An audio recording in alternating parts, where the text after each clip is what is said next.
248. మరొక పాటల పుస్తకం అయితే 246. అంత క్రింద పుస్తకం 212. 248 పాట సంఖ్య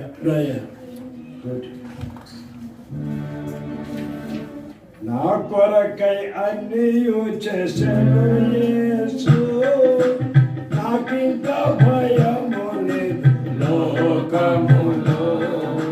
నా కొరకై అన్నీయు చేసెను యేసు, నాకింకా భయము లేదు లోకములో.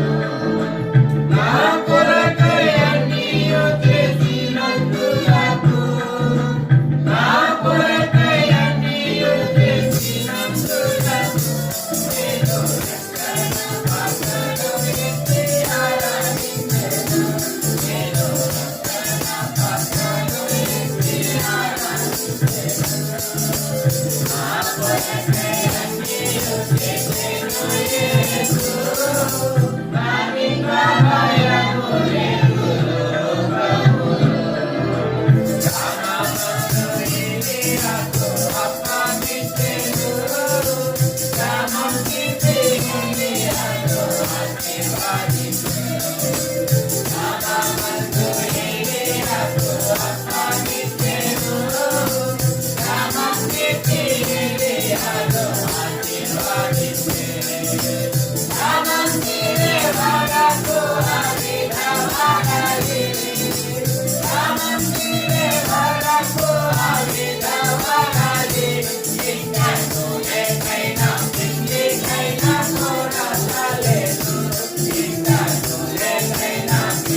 దేవుని వాక్యంలోనికి వాళ్ళ వర్తమానంలోనికి వెళ్ళక ముందు మనం బైబిల్ ఎత్తి బైబిల్ పల్లవ పాడు.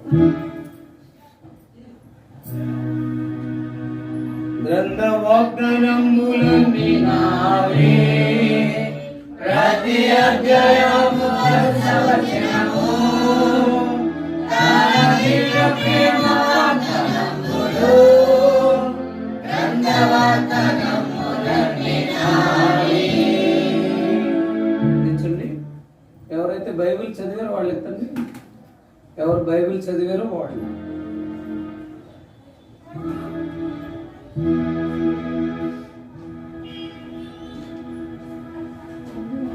ఎవరైతే బైబిల్ చదివారో వాళ్ళు ఎత్తండి.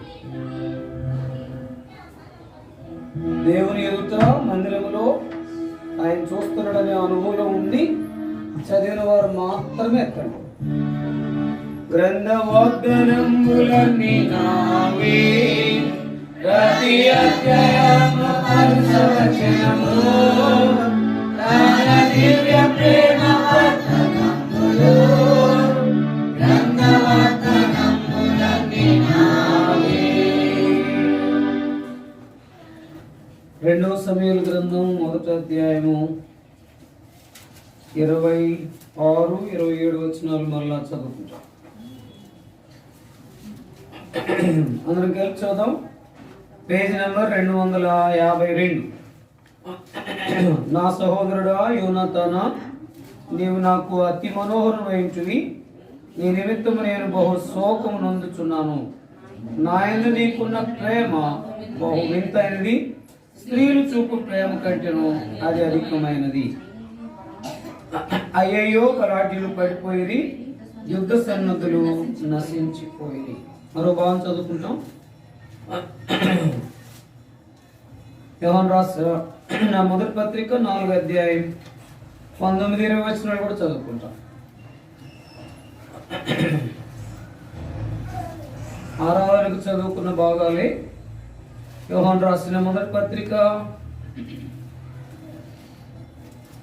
4వ అధ్యాయము 19-20 వచనాలు చదువుకుంటాం.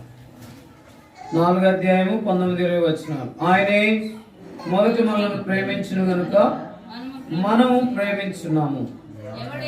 ఎవడైనను నేను దేవుని ప్రేమించున్నానని చెప్పి తన సహోదరుని ద్వేషించిన అతడు అబద్ధికుడగును.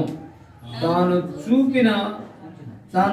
చూచిన తన సహోదరుని ప్రేమింపనివాడు తాను చూడని దేవుని ప్రేమింపలేడు. అపోస్తలుడైన పౌలు కొరింథీయులకు రాసిన మొదటి పత్రిక 11వ అధ్యాయం 31వ వచనం కూడా చదువుకుంటాం. 11వ అధ్యాయము 31వ వచనం. క్రొత్త నిబంధన నుండి పేజీ నెంబర్ 153. అయితే మనల్ని మనమే విమర్శించుకొని ఎడల తీర్పు పొందక పోదము. ప్రభు సహాయం కొరకే ప్రార్థన చేసుకుంటాం. చదవబడిన ఈ లేఖన భాగాలను దేవుడు మన కొరకై దీవెనకరంగా చేయనుగాక. చదివిన భాగంలో మనము ఆరాధన కొరకే చూస్తూ వచ్చాము. అదే మాటలు మనం చదువుకున్నాం. అయితే ఆ ప్రేమ ఎలాంటిదంట? వింతైనది. ఆ ప్రేమ ఎలాంటిదంట? అది అధికమైనది. కాబట్టి అలాంటి వింతైన ప్రేమ, అధికమైన ప్రేమను పొందుకున్నాం కనుకనే మనం ఏం చేసినాం? ఆయన్ని ఆత్మతో సత్యముతో ఆరాధించాము. ముసుగేసుకోండి సరిగా. స్త్రీలు మీ ముసుగు జారిపోతే గమనించాలి. వేసుకుంటే ముందు బాగా ముందుకు వేసుకోబాకండి. దాని తర్వాత వేసుకుంటే ఇంకా ఆ మాట కూడా చెప్తున్నాను. అందుకని చాలా మంది ఏం చేస్తారంటే కొప్పు మీద వేస్తారు. కొప్పు అంటారు. ఎవరు 60 తను కనపడటానికి మాత్రం ఊరికేదో అంటే ఇంకొక మాటలు చెప్పాలంటే తిమోతి గారు అన్నట్టు ఇస్టైల్ అంటే ఇస్టైల్.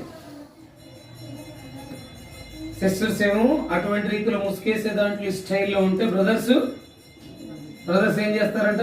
2 గుండీలు పీకులు స్టైల్. వాళ్ళంతా చూపించుకోవడం అన్నమాట. కానీ దేవుని సన్నిధిలో వాళ్ళను దగ్గర పెట్టుకున్నాను. వాళ్ళు ఏం కదిలిపోకమ్మా, వాళ్ళు అలా చేసిన పర్లే, నేను కంట్రోల్ చేస్తాను, డోంట్ టచ్. కాబట్టి ఇలాంటి విధానం అనేది ఎవరైనా సరే దేవుని సన్నిధిలో స్త్రీలు ముసుగు వేసుకోవాలి. ఆ ముసుగే వారికి భక్తికి, పవిత్రతకు, నిజమైనటువంటి ఘనతకు సాదృశ్యం. ముసుగు లేకపోతే నీ సంగతికి అంతే అనేటటువంటి మాట. రెండోది జ్ఞాపకం చేసుకుంటే, మేము మన సేవకుల కూడికి వెళ్ళాము. ఆయన సంగారెడ్డిలో ఆయనేనంట, ఆ సంగారెడ్డిలు కాదు జంగారెడ్డిలో మొత్తం చూసిందంతా ఆయనేనంట. ఇంత గుండెలు తీసాడు ఇంకా ఇది హార్ట్ ఆపరేషన్ చేశారు. ఏంటంటే గుండెలు తీశారంటే అన్న గాలి కోసం అన్నాడు. మరి నన్ను ప్రార్థన చేయమంటాను, పిలిచారు ప్రార్థన చేయమంటే ఖచ్చితంగా గుండెలు పెట్టుకోమంటాను కదా. మరి ఇప్పుడు ఆయనకి చాలా పెద్ద కష్టం అయిపోయింది. అదే ఈయన్ని గమనించకుండా, సేవకుడు కూడా గమనించకుండా నేను పిలిచాను, ఇప్పుడు ఎట్లా సచ్చింది గొర్రె అన్నట్టుగా. ఇప్పుడు ఆయన ఖచ్చితంగా ఈయన ఏం చేస్తాడు, గుండీలు పెట్టుకోమంటాడు. ఆయనే గుండీలు పెట్టుకోడు. ఏం చేస్తారండి అన్న, నేను పెద్ద బిజినెస్ చేస్తున్నానండి అన్న, ఇదంతా నాదే అన్నట్టు చెప్పాడు. సరే, ఏదైనప్పటికీ కూడా జ్ఞాపకం చేసుకుంటే ఆ మాటలోనికి వస్తే గుండీలు పెట్టుకోండి ప్రార్థన చేద్దామని చెప్పారు. గుండీ పెట్టుకున్నాడు అంతే. పక్కకు వచ్చి ఒక సహోదరుడు చెప్తున్నాడు, అన్న ఆయనకి అంత చెప్పేవాని, ఆయన కాదు కదా, ఆయన తాత అయినా అంతే చెప్తాను. అంటే దేవుని యొక్క ఇంటిలోనికి ఉన్నప్పుడు ఆయన ఘనపరిచేదే మన యొక్క ఏంటి గొప్ప ఆధిక్యత. అంతే. వాళ్ళు ఎవరైనా సరే, వాళ్ళు ఎంత ఇచ్చినా సరే, వారి మందిరం అంతా కట్టించినా సరే, నేను ఆయన ఏం చేయాలో క్రమంలో ఉండాల్సిందే. ఆ క్రమం కూడా ఎట్లా ఉండాలి, దేవుణ్ణి ఘనపరిచేటటువంటి స్థితిలో, మహింపరిచే స్థితిలో ఉండాల్సిందే. నీవు నేను దాని కొరకే మనం ఉన్నాం. దేవుడు అందుకొరకే ఆయన వింతైన ప్రేమ, అది అధికమైనది అని రాయబడుతూ వచ్చింది. ఆ ప్రేమను పొందుకున్న మన జీవితంలో మనం ప్రభు కొరకాయ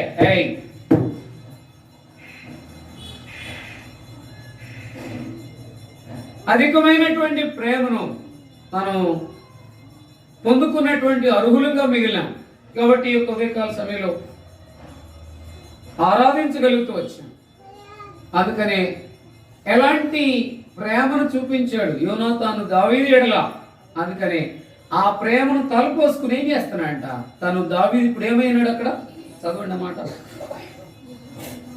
నీ నిమిత్తము నేను ఏంటంట, ఎందుకు శోకం నందుతుంది, ఎందుకు తాను చేసిన దాని కొరక. ఇప్పుడు నీవు కూడా నేను కూడా కొంత మనం ఆరాధించినటువంటి అనుభవంలో బలలో పాలు పంపులు పొందే భాగంలో మనం కూడా ఏం చేయాలంటే ఆయన చేసిన దాన్ని తలపోసుకుంటూ యోగ్యమైన రీతిలో బలలో మనం పాలు పంపులు పొందవలసిన వారు ఉన్నాం. కాబట్టి ఆయన చేసిన దాని కొరకే శోకం అంటే ఏడ్చినాడు, దుఃఖము. కాబట్టి ఆయన చేసిన దాని కొరకు తన యొక్క హద్దుబాటులో ఏడ్చినాడు. కానీ మన ప్రభువైన యేసుక్రీస్తు వారు మనం చేసిన దాని కొరకే మనం ఎంతో ఏంటమ్మా మీరు నువ్వేంటి మామూలుగా వాళ్ళు ముందుకు రాని జరుగు, నువ్వు దివ్యకాయంతో కూడా చూడద్దు, వాళ్ళేమి ఏం చేద్దామా, మామూలుగా వాళ్ళేం ముట్టుకోవద్దు. జ్ఞాపకం చేసుకుంటే మన జీవితంలో నిజమైన అనుభవానికి వచ్చినప్పుడు, ప్రభు దగ్గరికి వచ్చినప్పుడు ఆయన నీ కొరకు నా కొరకు చేసింది జ్ఞాపకం చేసుకుంటే ఎంతో ఏడవాలి. కానీ ఏమంటాడు ఒక మాట, ఆయన ఏమంటాడు, అమ్మా నా కొరకు ఏడవద్దు, మీ కొరకు మీ పిల్లల కొరకు ఏడవమంటాడు. అయితే ప్రభువైన యేసుక్రీస్తుని తలపోసుకుంటే ఏడిపే, కానీ ఆయన నీ కొరకు నా కొరకు తను తానే ఏంటి అప్పగించుకుని రిక్తునిగా చేసుకుని ఆయన మరణించి తిరిగి మృత్యుంజయుడు తిరిగి లేస్తే ఇంకేడవలసిన పని లేదు, సంతోషించాలి. అయితే నీవు నేను ప్రశ్న వేసుకుని దాని తర్వాత విమర్శించుకుని దాని తర్వాత పరీక్షించుకున్న భాగంలో నా ప్రభువులో నేను ఎలాగున్నాను, ఎలా ఉంటున్నాను అనేది ప్రశ్న వేసుకుని యోగ్యమైన రీతిలో ఆయన దగ్గర కూడా ఏదైనా బలహీనత ఉంటే ఒప్పుకుని ఆయన దగ్గరకు వచ్చి మనము పాలు పంపులు పొందవలసిన వారంగా ఉన్నాం. ఆయన ప్రేమించడం చెప్పుకోవడం కాదు, కానీ ఆ ప్రేమలో పవిత్రత ఉంది, ఆ ప్రేమలో తగ్గింపు ఉంది, ఆ ప్రేమలో ఉన్నతమైనటువంటి స్థితి ఉంది. అయితే మనం కూడా ఆ పరిశుద్ధత, ఆ తగ్గింపు, ఆ ఉన్నతమైన స్థితిని పొందుకోవడానికి అర్హులంగా మిగిలిన వారంగా ఉండాలి. మీ ఇద్దరు నిలబెడతా ఇంకా మీరు అల్లరి చేశారు, సరే ఉన్నారు. కాబట్టి జ్ఞాపకం చేసుకుంటే ఆ భాగంలోనికి వస్తే మనం ఎంత మాత్రం కూడా దేవుని దగ్గరికి వచ్చినప్పుడు ఎలాగ పడితే అలా ఉండటానికి వీలు. పరిశుద్ధంగా ఉండాల్సిందే, తగ్గించుకోవాల్సిందే.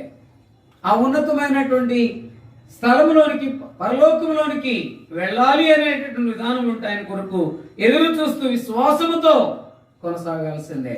అలాగున్నప్పుడు దేవుడు జ్ఞాపకం చేసుకుంటాడు, అలాగున్నప్పుడు దేవుడు దీవిస్తాడు, అలాగున్నప్పుడు దేవుడు నడిపిస్తాడు. అందుకని చూడండి, మనం అలాగున్నప్పటికీ కూడా, అలాంటి స్థితి మన ముందు కనబడుతున్నప్పటికీ కూడా, ఆయన ఏం చేస్తాడో తెలిసినప్పటికీ కూడా ఎన్నిసార్లు మనం విశ్వాసులుగా ఎంతకి ఆపోజిటా?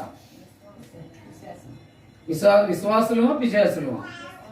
అంటే ఆదివారం మాత్రం విశ్వాసులుగా కనబడి నువ్వు లోకంలో కనబడిపోయి లోకంలో చేసే వాటి వైపు వెళ్ళి చేస్తున్నావంటే అందులో అనుమానం లేకుండా నేను విశ్వాసులమే. విశ్వాసిగా ఉండాలంటే ఎల్లవేళ ఆదివారం నుండి ఆదివారం వరకు ఒకే రకం ఉండాలి. రక్షించబడిన నాటి నుండి నేటి వరకు అలాగే ఉండాలి. ఇప్పుడు ఓ ప్రశ్న, అలా ఉండగలుగుతున్నావు? నాకు అడ్డుగా ఉన్నావు సార్, అలా ఉండగలుగుతున్నామా? దేవుని ఇంటికి వచ్చినప్పుడే అట్లా ఉంటున్నామా? నువ్వు ఉన్న స్థలంలో, నువ్వు ఉన్న కాలేజీలో, నీ యొక్క పనిలో, నీ స్థితిలో జ్ఞాపకం చేసుకోవాలి. కాబట్టి ఎవరు కూడా నిద్రపోవద్దు, రిలాక్స్గా ఉండండి. నా గొంతే పెద్దది, మీకు నిద్ర ఎట్ట వస్తుంది? నిద్రపోవకండి.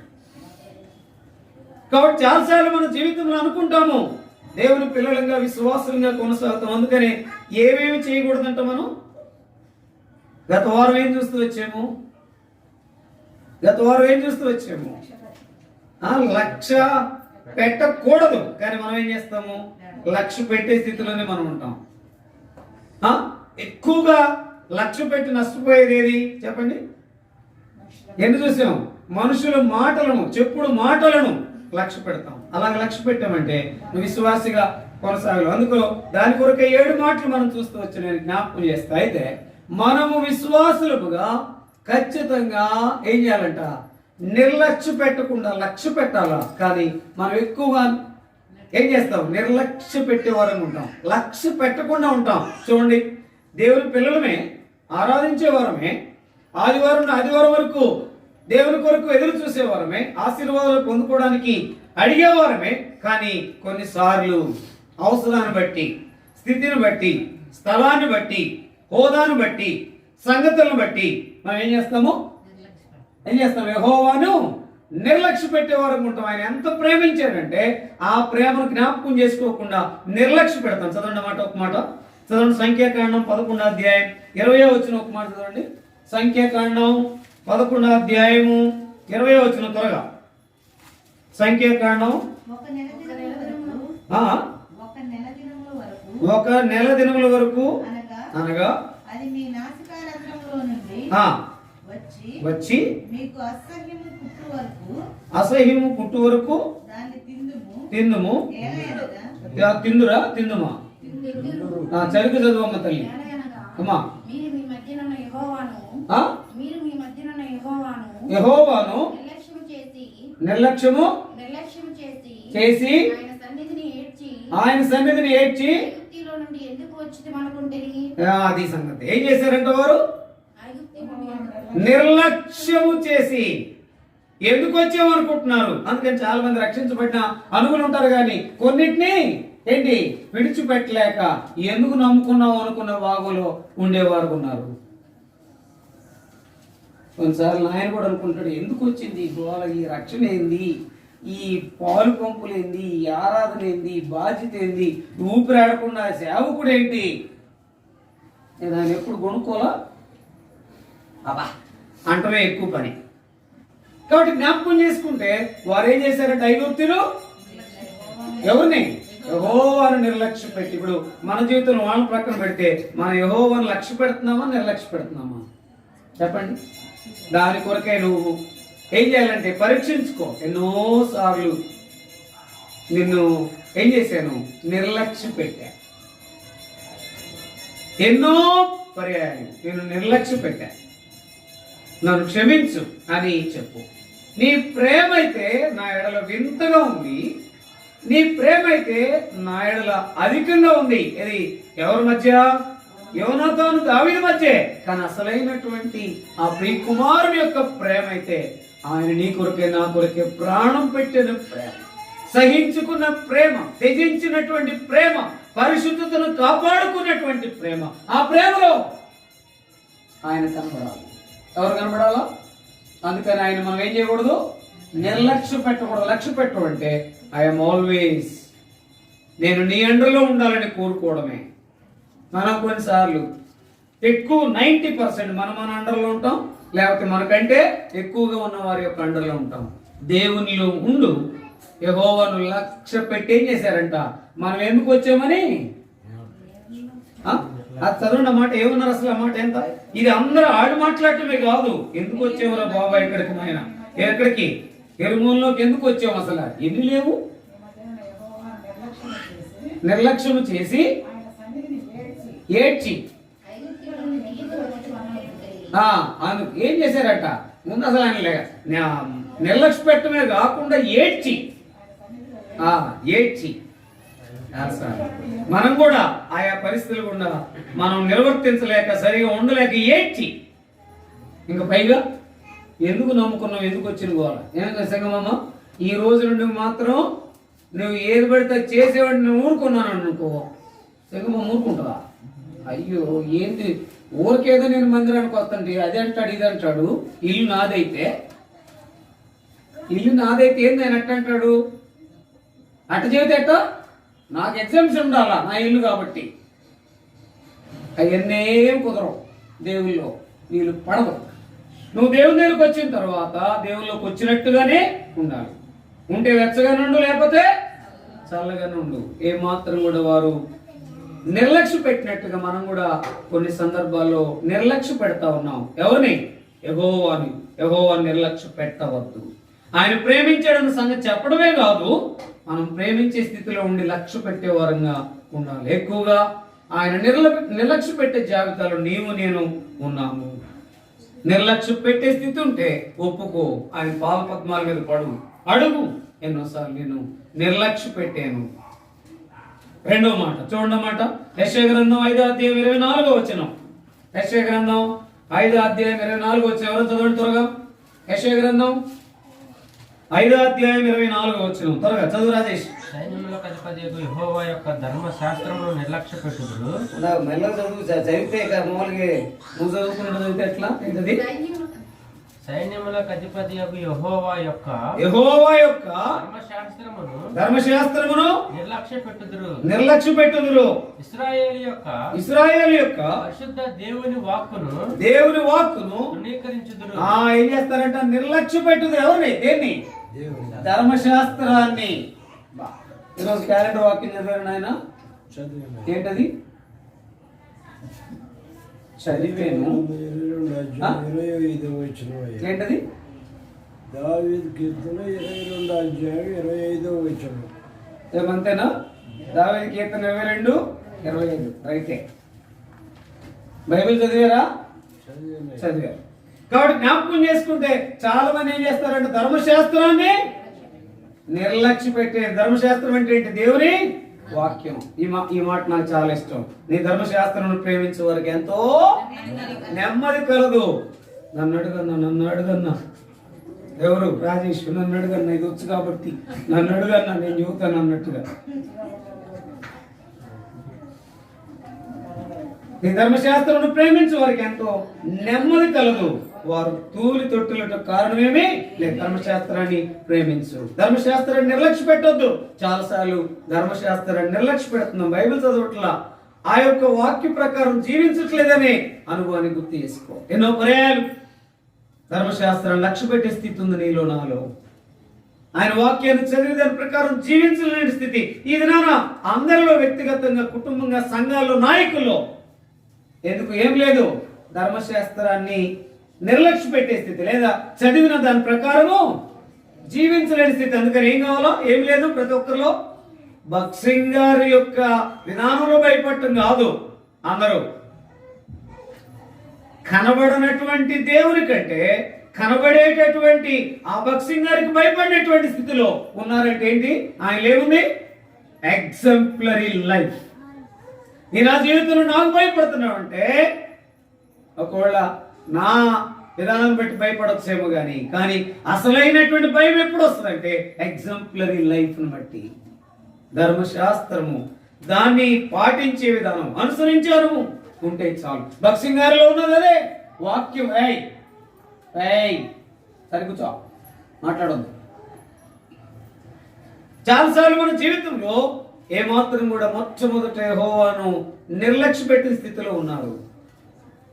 గొడుగుడు సణుగులు మిగిలిపోయారు, ఏడ్చారు. ఎందుకు వచ్చామా ఇక్కడికి, ఐగుప్తుని విడిచిపెట్టంటే అదే బాగుంది.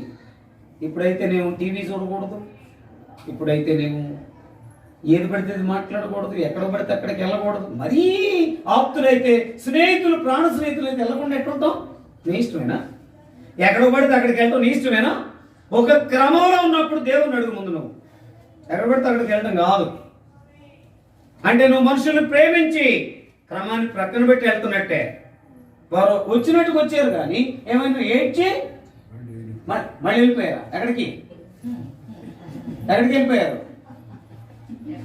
మీ డిక్షనరీ మళ్ళీ ఎక్కడికి వెళ్ళా. వచ్చినందుకు గొడుగుడు సొడుగుడు ఏడవటమే సరిపోయింది. మనం కూడా అంతే. సాయంత్రం వరకు ఏం లేదు, సువార్తె అన్నాం అనుకో, అబ్బా చాలా సంతోషమయ్యే, దేవుడిని దీవించుగా కనేవాళ్ళు ఉన్నాయి ఎంతమంది.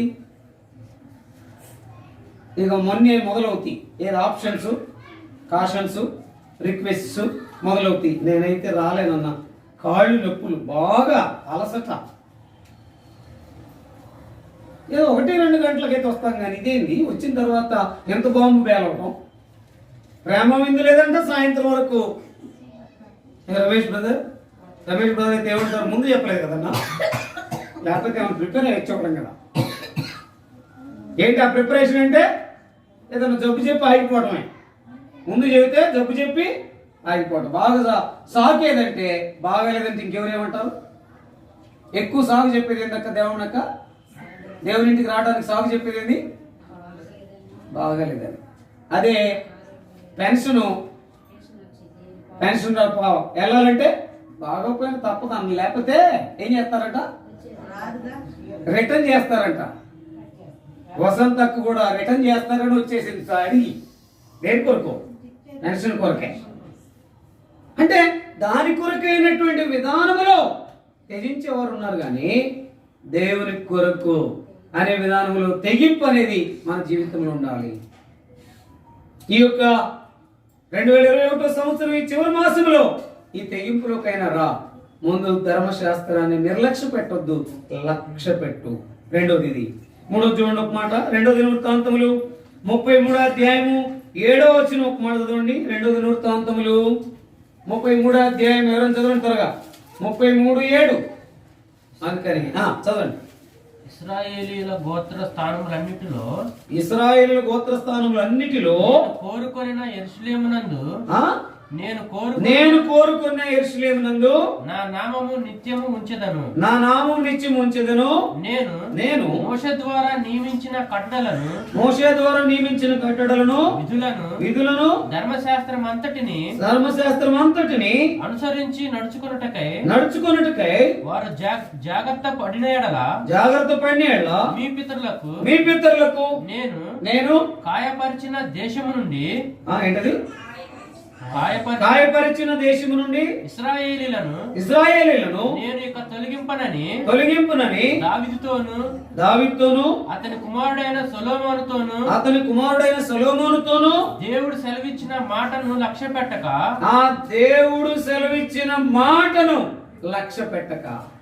ఆ మందిరమునందు మనిషే తాను చేయించిన చెక్కుడు విగ్రహమును నిలిపెను. ఏం చేశాడు? ఇప్పుడు మనిషి ఏం చేశాడు? దావీదు తన కుమారుడు చేసి ఆ మందిరంలో కట్టించిన మందిరంలో ఏం చేశాడంట? చెక్కుడు విగ్రహాన్ని. చాలా మంది దినాల్లో వాక్యం కాకుండా అన్ని నువ్వు పెట్టుకున్నావంటే ఇంకా ఆ విగ్రహం ఇంకా నీలో నుండి పోలా. అందుకని ఎక్కడైనా చూడండి, పాత విశ్వాసుల దగ్గరికి వెళ్తే మన గృహాల్లో ఒక్క దేవుని వాక్యము క్యాలెండర్ తప్ప ఏది ఉండదు. ఫోటోలు అసలు అంతకంటే కనపడవు. ఒకసారి ఆయన హౌస్ డెడికేషన్కి వెళ్ళారంట. ఆయన అసలు పైకి వస్తాడో లేదని వెళ్తా ఉంటే ఆయన వెళ్ళటమే పైకి వెళ్ళాడు ప్రార్థన చేసుకోవడానికి. ఈ ఫోటోలను తీసి అక్కడ పెట్టారంట పై గదిలో, ఆయన కింద ఉంటాడని. ప్రార్థన చేసుకోవడానికి గదికి వెళ్తే ఆయన గబక్కని కిందకు వచ్చి వాట్ ఈస్ దట్, నేను ఇక్కడ ఉండను అంటే మీరు ఒట్టొట్టి విశ్వాసులు, పైకి విశ్వాసులు, ఆదివారపు విశ్వాసులు, మనుషుల కొరకు విశ్వాసులు, దేవుని కొరకు విశ్వాసులుగా మీరు లేరు అని ఆయన తిరిగి వచ్చేసాడు. వీళ్ళరా మనం కూడా మనుషుని మాట తీసుకుంటాం కానీ దేవుని మాటను వాళ్ళు ఏం చేశారంట, లక్ష్య పెట్ట. ఎవరు ఎవరు ఎవరు అక్కడ జ్ఞాపకం చేసుకుంటే మనిషే, జ్ఞాపకం చేసుకుంటే మనం కూడా మనిషే అటువంటి ప్లేస్ లో మనం ఉన్నాం. ఎన్నోసార్లు ఆయన మాటను నిర్లక్ష్య పెట్టేవారు ఉన్నాం. లక్ష్య పెట్టేటట్లుగా ఉండట్లేదు, నాయన నీ మాట నేను వినట్లేదు అని అనుకున్నాను కదా. మొట్టమొదట నేను నిర్లక్ష్య పెడుతున్నా కొన్ని సందర్భాల్లో, క్షమించమని అడుగు. రెండవదిగా వాళ్ళు ఏం చేశారు, ధర్మశాస్త్రాన్ని నిర్లక్ష్య పెట్టారు. నేను కూడా కొన్నిసార్లు ధర్మశాస్త్రాన్ని నిర్లక్ష్య పెడుతున్నా, దయతో క్షమించమని అడుగు. మూడవదిగా ఏం చేయాలి, దేవుని మాటను నిర్లక్ష్య పెట్టారు. నిర్లక్ష్య పెట్టవద్దు, దేవుని మాటను నిర్లక్ష్య పెడతారు. ఎక్కడ ఉన్నా, ఏ స్థితిలో ఉన్నా ఆనందముగా సంతోషంగా ఉండలేకపోగా కలవరపడతావు, నిలవరంగా ఉండలేవు, నష్టపోతావు. ముందు దేవుని మాట విను. దేవుని మాట వింటమంటే వాక్యం చెప్పండి, వాక్యం చెప్పాలంతే. మాట లేకుండా అప్పుడు ఆరోగ్యం, లేకపోతే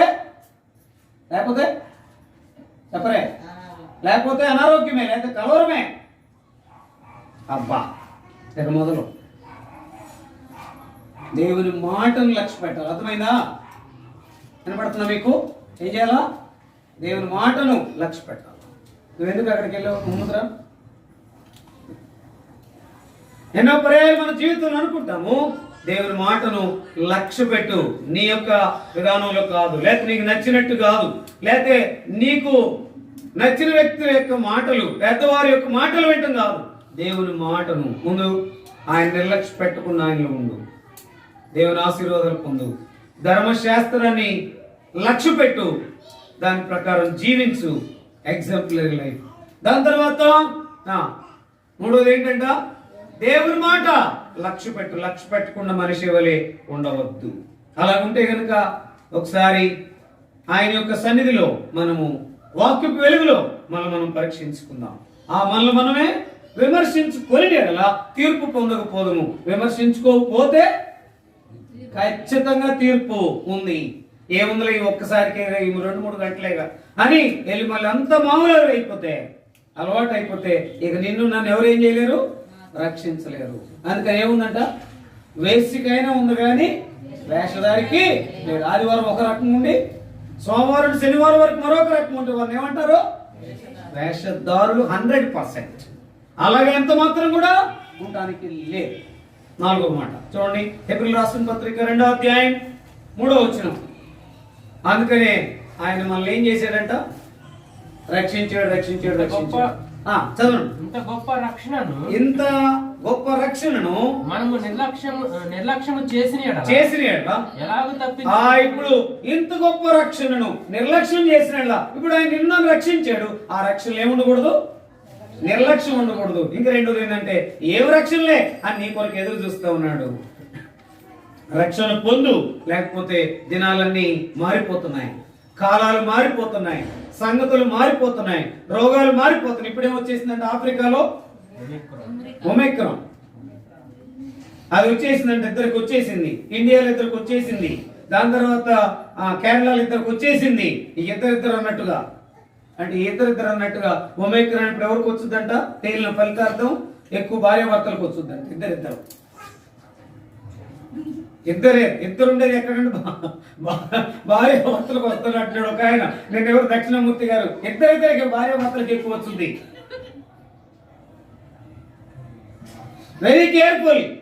ఇది ఇలా ఉండకుండా ఉండాలంటే ముందు ఏంటంటే సింపుల్ ఏంటంటే ఆయన చెప్తున్నాడు, అసలు ఆయన అన్యుడు, చాలా మంచి హార్ట్ స్పెషలిస్ట్ డాక్టర్ గారు, కానీ మరి ఆయన కలిసినటువంటి విధానంలో చెప్తే ఏంటంటే ఏమన్నా చాలా సోషల్ గా మాట్లాడతాడు. ఆయన అన్నాడు, గాలి పీల్చి వదులుతుంటే వీరికి ఏమైనా వైద్యం చేయవచ్చు అని అనుకుంటున్నాం, కానీ ఇప్పుడు గాలి పీల్చేది లేదు, వదిలేది లేదు. ఇక ఉన్న పాటున ఏంటి పడిపోయేదే ఉంది అని అన్నాడు. అంటే అలాంటి కండిషన్లు వచ్చేస్తున్నాయంట పిల్లరా. అందుకని ఏమి లేదు, పాపం పెరుగుతూ ఉంది, దేవునికి భయపడేవాడు లేడు. ఎక్కువైపోతున్నారు, వాళ్ళ ఇష్టానుసారంగా జీవించేవారు ఎక్కువైపోతున్నారు. అందుకే ఈ జబ్బు, దీనికి ఏమి నేను చెప్పలేను. చాలా ఫేమస్ డాక్టర్ దక్షిణామూర్తి గారని. గుండె పట్టుకుంటే ఎందుకు తెచ్చాను నేను గాలి, నాకు ఎక్కువ చూపించేది ఎక్కువ అలవాటు, అంటే సేవ చేసేది ఎక్కువ. హాస్పిటల్ తీసుకెళ్తే గాలి పీల్చి వదిలేవాళ్ళ లేకపోతే పూర్తి గాలి పీల్చేవాళ్ళ అని అడిగేవాడు ఆయన. పూర్తి గాలి పీల్చేవాడు అంటే నువ్వు తెచ్చే కేసులు ఎట్టు ఉండాలంటే గాలి పీల్చి వదిలేటట్టుగా ఉండాలి. పూర్తిగా గాలి పీల్చి అట్టగా మిగిలిపోయే కేసుల్ని నా దగ్గర తీసుకురావద్దని అంటే ఆయన చూసి చెప్పేవాడు. తీసుకెళ్ళిపోవటం, ఇక గాలి పీల్చి వదిలే కండిషన్లో లేడు, ఇంటికి తీసుకెళ్ళండి 3 గంటలు చచ్చిపోతాడనేవాడు. అంతే, అట్లానే అసలు వైద్యం చేసేవాడు కదా ఆయన. ఆయన అంటున్నాడు, ఇదంతా థ్రిల్గా ఉంది, ఇదంతా ఆశ్చర్యంగా ఉంది, ఇదంతా భయంగా ఉంది, నేనైతే వైద్యం చేయలేకపోతున్నాను అన్నాడు. కారణం ఏంటంటే పాపము విస్తరిస్తూ ఉంది. జాగ్రత్త, వెరీ కేర్ఫుల్. వారి సంగతి ప్రక్కన పెడితే నువ్వు నిలువెత్తున దేవునింట్లో ఉండి ఆరాధించి బలలో పాల్పంపులు పొందుతున్నావు అంటే మనం ఎంతో కేర్ఫుల్గా ఉండాలి. నిర్లక్ష్యంగా ఎంత మాత్రం కూడా ఉండకూడదు. దేని విషయంలో నిర్లక్ష్యంగా ఉండకూడదు ఆయన? రక్షణ విషయంలో. రక్షణ తీసుకున్నావు, రక్షణ తీసుకోమని చెప్పడం కాదు, రక్షించబడ్డామని చెప్పడం కాదు. ఆ రక్షణ అనేక మందికి నీ ఇంట్లో ముందు, నీ ఇంట్లో రక్షణ ఉంటే నీ ఇంట్లో రక్షణ ఉంటాయి. దాని తర్వాత అనేక మందికి మనం చూపించే వరకు ఉంటాం. అప్పుడు వారిద్దరి యొక్క స్నేహములాగా మనం కూడా చెప్పుకోవడానికి ఆస్కారము.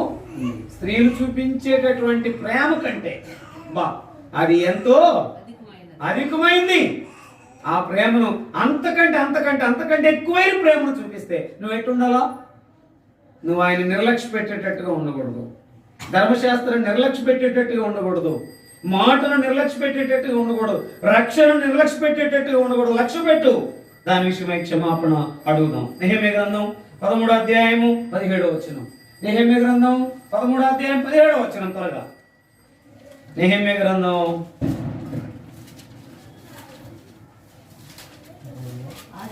13వ అధ్యాయం 17వ వచనం చదవమ్మా.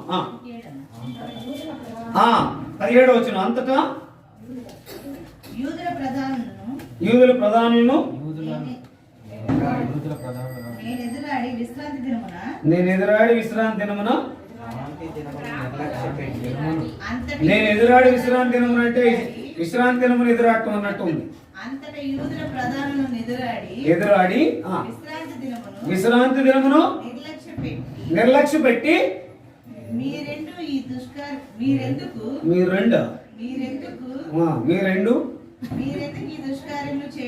చేయుదురు మీ పితరులను ఇట్లు చేసి దేవుని యొద్ద నుండి ఈ పట్టణస్థుల మీదకి కీడు రప్పింపలేదు. ఎందుకని? విశ్రాంతి దినం ఏం చేశారంటే వారు ఎక్కువ భాగం విశ్రాంతి దినం అంటే ఆదివారం ఈ దినమే, కానీ ఈ దినాన్ని ఎక్కువగా నిర్లక్ష్యం పెట్టే వారి యొక్క జీవితంలో ఏమాత్రం కూడా ఆశీర్వాదం అనేది ఉండదు. మనకు బయట చెప్పలేరు, కానీ ఎందుకు ఎట్లయిపోతుందో కలవరపడతారు. అందుకని విశ్రాంతి దినాన్ని నిర్లక్ష్య పెట్టేవారుగా ఉంటారు. కాబట్టి దేవుడు నన్ను ప్రేమించినాడు. యోనా తాను దావీదును ప్రేమించిన దానికంటే నేనంటాను ఎంతో అగాపే ప్రేమను చూపిస్తే మనం ఆయన లక్ష్య పెట్టేటట్లు ఉండాలి, ఆయన మాట వినేటట్లు ఉండాలి. దాని తర్వాత విశ్రాంతి దినాన్ని లక్ష్య పెట్టేటట్లు ఉండాలి. కానీ నిర్లక్ష్యం అనేది దేవుని పిల్లలు ఉండకూడదు. మనం ఈ 5 అంతల అనుభవాన్ని ఒకసారి ప్రశ్నించుకుని, పరీక్షించుకుని, విమర్శించుకుని యోగ్యమైన రీతిలో పాలు పొందాలి. ఎందుకంటే ఆయనే మనల్ని ఏం చేశాడు? మొదట ప్రేమించాడు. ఆయనే మొదట మనల్ని ప్రేమించాడు.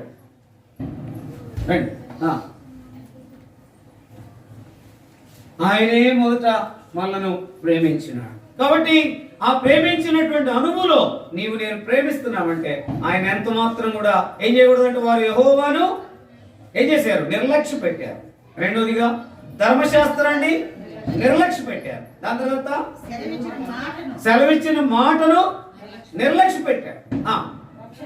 రక్షణను నిర్లక్ష్య పెట్టిన అనుభవం. తర్వాత విశ్రాంతి దినాన్ని నిర్లక్ష్య పెట్టిన అనుభవం ఉంది. కానీ ఆరాధించిన యోగ్యమైన రీతిలో బలలో పాలు పొందడానికి సమకూడి వచ్చిన మన యొక్క జీవితాల్లో ఈ 5 అంతల అనుభవం ఉండకుండా చూసుకుని దేవుని లక్ష్య పెట్టేటటువంటి స్థితిలోనికి రాగలిగిన వారంగా ఉండేటట్లుగా ఆయన దగ్గర క్షమాపణ పొందుకుని యోగ్యమైన రీతిలో బలలో పాలు పొందడానికి ప్రియ ప్రభువు మనకు సహాయం చేయనుగా.